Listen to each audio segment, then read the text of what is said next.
Aujourd'hui, dans mon nouveau défi, je vous parle du kasha. Cet été, j'ai découvert une graine de ouf. C'est succulent, j'en mets partout, sur les salades, dans le muesli, ça donne un super goût, ça craque sous la dent. C'est juste top, top, top, top, top. Ça s'appelle le kasha. C'est une bombe de nutriments essentiels et je vous propose ça en 5 points. Tout de suite, le générique.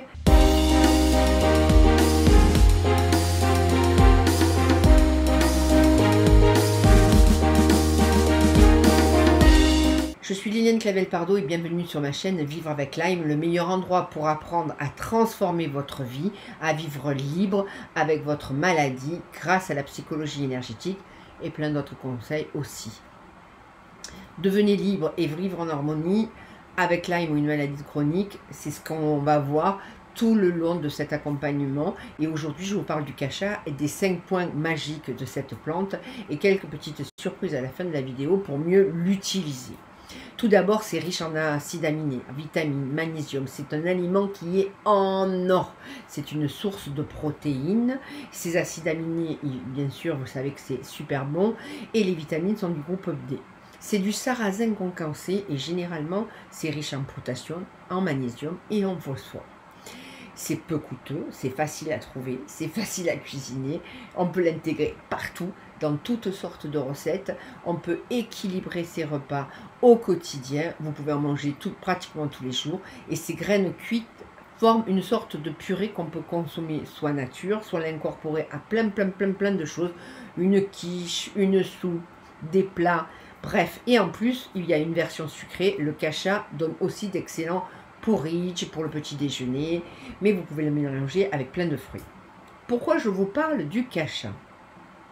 Vous qui avez la maladie de Lyme, et bien parce que c'est un anti-inflammatoire. Et avec Lyme ou les maladies chroniques, c'est juste top. Qu'est-ce qu'on cherche à faire quand on a une maladie chronique? Diminuer l'inflammation, c'est prioritaire avec la détox. Donc, qu'est-ce que c'est tout d'abord le kasha? Derrière ce mot qui est très exotique, kasha, se cache en fait juste des graines de sarrasin décortiquées et grillées. C'est originaire d'Asie, mais maintenant la plante, elle pousse pratiquement partout sur la planète, ce qui est assez intéressant. Elle est très reconnaissante parce que la feuille, elle a une forme de cœur. C'est assez joli. Et ces fruits donnent une seule et unique graine de couleur brune qu'une fois décortiquée et grillée, ça donne du kasha. Et le kasha, c'est aussi appelé le blé noir, mais c'est une erreur parce que c'est pas du tout une céréale. En fait, ça fait partie de la famille des polygonacées. Vous avez vu, je m'améliore avec les mots compliqués, au même titre que la rhubarbe et que l'oreille. Donc, tout d'abord, un antioxydant. C'est puissant, actif, anti-inflammatoire, prennent soin de votre système, cardiovasculaire, bien sûr. Et le kasha contient de la rutine qui lui confère des propriétés vasoprotectrices. Et c'est un antioxydant de la famille des flavonoïdes qui est connu pour renforcer le système sanguin, donc les vaisseaux sanguins, ils sont de plus en plus résistants, donc vous pouvez résister aux varices, etc. La circulation sanguine, elle s'améliore, vous arrivez à combattre le mauvais cholestérol, et vous allez prévenir toutes les maladies cardiovasculaires. Mais déjà, vous avez la Lyme, alors ça suffit. Hein. Numéro 2, source riche en protéines végétales. C'est une excellente source de protéines végétales puisque c'est 13 grammes pour les 100 grammes. Du coup, tous les gens qui veulent modérer leur consommation de viande, c'est vraiment pas mal. Je vous rappelle que dans la problématique dans la maladie de Lyme étant l'inflammation, vous devez manger moins de viande rouge en l'occurrence. Bien entendu, on trouve le kasha dans les magasins bio, mais vous pouvez le préparer vous-même en faisant griller les graines de sarrasin décortiquées à la poêle et à feu moyen. Moi, je ne me casse pas la tête, j'achète les paquets tout faits. Hein. Numéro 3, c'est pauvre en calories, donc c'est super pour votre pantalon. Et avec une forte concentration de fibres hydrosolubles, il favorise quoi? La satiété, vous n'avez plus faim, comme les graines de chia. Comme il est peu calorique, il remplace avantageusement les pâtes, le riz, la pomme de terre, etc., etc. Et enfin, son index glycémique est bas. Atout indéniable pour ceux qui cherchent à surveiller la ligne ou tout simplement maîtriser votre glycémie, ce que je trouve pas mal parce que comme vous le savez, dans Lyme, le sucre, c'est pas votre copain. Numéro 4, il est vasoprotecteur et c'est comme l'avoine, le sarrasin, ça permet de lutter contre le mauvais cholestérol. Alors je reviendrai sur le mauvais cholestérol parce qu'il y a tout et son contraire. Numéro 5, le sarrasin ne fait pas partie de la famille des céréales et ses graines sont donc dépourvues de quoi? Du gluten. Yes, yes, yes, yes. C'est un choix intéressant pour les allergiques, pour les intolérants, pour les sensibles, etc., qui sont au gluten. Mais pour toute la maladie de Lyme aussi. Je vous ai expliqué plusieurs fois pourquoi il fallait être léger en matière de gluten. Le kasha, c'est une qualité indéniable, c'est une alternative intéressante. Ses vertus, comme je vous l'ai dit plus haut, elles sont multiples. Vous avez plein de possibilités de recettes et je vais vous parler d'un petit peu de recettes. Mais tout d'abord, je vais vous dire à quel point c'est ultra digeste. Et peut-être que c'est un effet de mode parce que les régimes sans gluten, etc., c'est très à la mode en ce moment.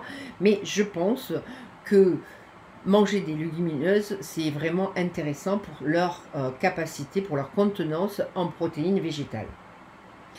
Ces produits n'ont pas franchement de concurrence et sont très digestes. Cependant, le kasha est encore plus digeste et encore plus bourré de nutriments qui sont essentiels. Et c'est vraiment une coqueluche. À l'heure actuelle, ça devient vraiment à la mode des adeptes du no-gluten. Et surtout, dans les pays asiatiques, on en mange énormément. Je vous dirai pourquoi un peu plus tard. La richesse en fibres de cet aliment contribue à améliorer le transit intestinal et en plus, sa forte concentration en antioxydants lui attribue une action de détox. Et vous savez aussi que dans Lyme, vous devez détoxifier. Donc éliminer les toxines de l'intestin et faire le ménage dans l'organisme. C'est essentiel. Et maintenant, comment manger ces graines? Alors, pour moi, je les mets sur la salade parce que ça croustille, j'adore ça. Elles ont un petit goût de noisette et avec le muesli aussi, c'est intéressant parce que ça grille. Moi j'aime bien quand ça craque sur la dent. Et avec les fruits, les compotes, les gratins, les gâteaux, etc. Bon, bref, c'est vraiment, vous pouvez le mettre partout. Vous pouvez le disguster aussi comme ça, manger tout seul ou mélanger avec quelque chose qui vous va bien. Vous pouvez le moudre comme si c'était du poivre, comme si c'était de la chapelure. Vous pouvez frire des viandes avec, du poisson. Vous pouvez le hacher, vous pouvez farcir des légumes, vous pouvez accompagner les pâtes, vous pouvez en faire des bouillies, c'est-à-dire une soupe, ou l'intégrer dans un gratin ou une quiche. Alors comment on le cuit ce truc-là? La cuisson du sarrasin, elle peut se faire avec la méthode pilaf, c'est-à-dire pour une portion de kasha, une portion et demie d'eau et vous faites comme si c'était du riz. Vous pouvez le faire en version risotto et dans ce cas, donc vous coupez des petits oignons, de l'ail, etc. que vous faites frire avec de l'huile d'olive et ensuite vous rajoutez votre sarrasin, toujours pareil, pour une portion de sarrasin, une fois et demie de portion d'eau. Vous laissez bouillir et vous faites la méthode de risotto. Vous pouvez rajouter des tomates, des légumes, etc. C'est juste génial. Vous pouvez faire aussi des grandes galettes avec des légumes. Bon, bien entendu, faire déglacer tout ça avec du vin blanc ou de l'huile d'olive. Vous pouvez ensuite faire des galettes qui ressemblent à des steaks de végétaux. Hein.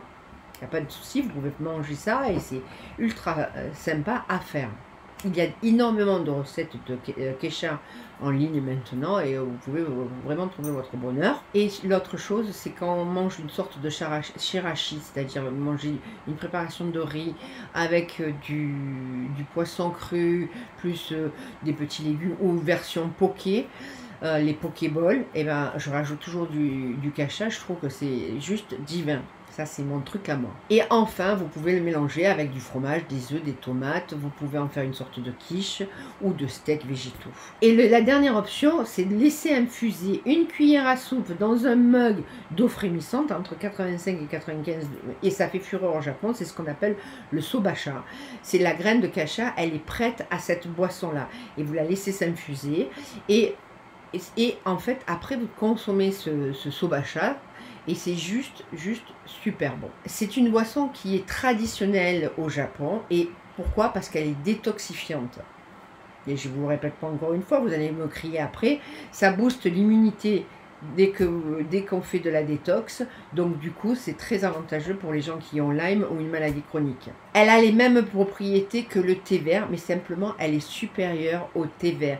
Donc voilà pourquoi c'est une plantes qu'il faut absolument que vous ayez dans les placards. Maintenant, vous pouvez laisser un pouce, comme d'habitude sur cette chaîne, vous abonner si ce n'est pas encore fait, je vous dis à très bientôt.